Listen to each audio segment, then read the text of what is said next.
Today is Wednesday, April 19th, and I'm Maxwell Donaldson. Here's today's top story. Two teenage brothers, Tyreek and Travis McCollum of Tuskegee, were arrested in connection with a shooting in Dadeville over the weekend. The two were charged with 4 counts of reckless murder, a felony charge that can carry up to 99 years in jail. 5th Circuit District Attorney Mike Seeger said the teens will be charged as adults and that the state will look to hold them without bond at a hearing this week.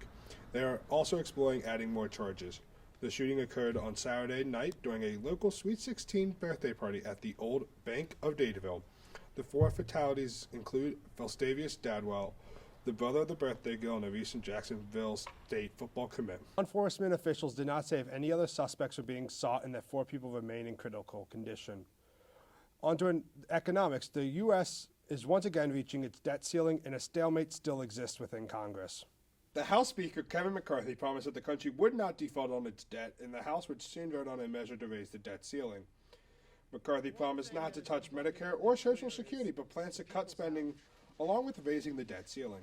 His Senate counterpart, Chuck Schumer, did not seem optimistic that McCarthy's proposal would be any different than previous versions. No one should confuse this wish list as anything more than a recycling of the same bad ideas we've heard about for weeks. And it's still not clear that Speaker McCarthy has the votes to even pass this. On to another story that is becoming an all too often reality. Southwest Airlines once again had to shut down planes due to a computer error. Southwest had to pause flights for a period on Tuesday morning, but had flights resuming around noon Eastern Time. Around 40%, totaling 1,700 flights, were delayed. Southwest was hopeful that the cancellations would be kept at a minimum. Southwest said in a statement that it was a vendor-supplied firewall that went down and cut access to operational data. Many are still scarred by Southwest post-Christmas mass cancellations following a winter storm and outdated systems that were unable to keep up. Affected passengers can rebook their flights for any Southwest flight in the next 14 days, and affected passengers may also be eligible for compensation from the Department of Transportation. On to the sports world. It was a huge day for former Alabama women's basketball star Brittany Davis. Davis was the last pick in the WNBA draft by the Las Vegas Aces last Monday and was officially introduced during a Zoom press conference on Thursday. Davis averaged 17 points and 7 rebounds per game last season while earning all SEC first-team honors.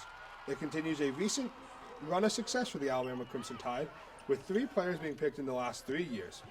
Curry believes the legacy that Davis leaves has helped Alabama reach new heights. I mean, we're a program on the rise, and we're excited about that, but it's a credit and tribute to Brittany and, the legacy that she leaves is she made this a lot better, and she cares so much about not just what she's done on the floor, but the recruiting process and how our players continue to recruit other great players. Davis and the Aces will start training camp on April 30th, with the first game coming on May 20th. Over to the softball diamond, Alabama softball earned its first SEC sweep of the season, and another pitcher made a dominant statement. Alabama saw another lockdown performance from Alex Salter as she helped the Crimson Tide pick up a crucial Game 2 win. Salter pitched 7 innings of shutout ball, allowing 3 hits with a strikeout. Alabama picked up the 6-0 win over the Bulldogs on Saturday as Jenna Johnson was involved in 3 scoring plays. Alabama would earn the sweep with 4-3 and 1-0 wins in the Montana Fouts starts. Fouts has thrown 4 shutouts in her last 6 SEC appearances. Alabama will return home at 8 p.m. Friday to face rival Auburn for Montana Fouts' senior night. It is the first time the two teams have played in Tuscaloosa since 2017. Across town, Stillman baseball wrapped up its home slate with a split doubleheader against Southeastern Baptist. Stillman would lose Game 1 10-4 after allowing 6 runs in the first 2 innings with multiple fielding errors. Game 2, though, a different story. They held a 2-1 lead after the first inning, were down going into the final inning, but then had a walk-off in the 7th to ensue celebration in the final home game of the season.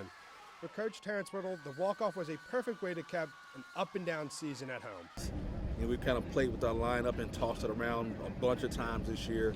So to come out here and finish our homestand with a win is really rewarding. Stillman baseball will end the regular season at Talladega College this Friday. Now that's all the time we have. For UA News, I'm Maxwell Donaldson.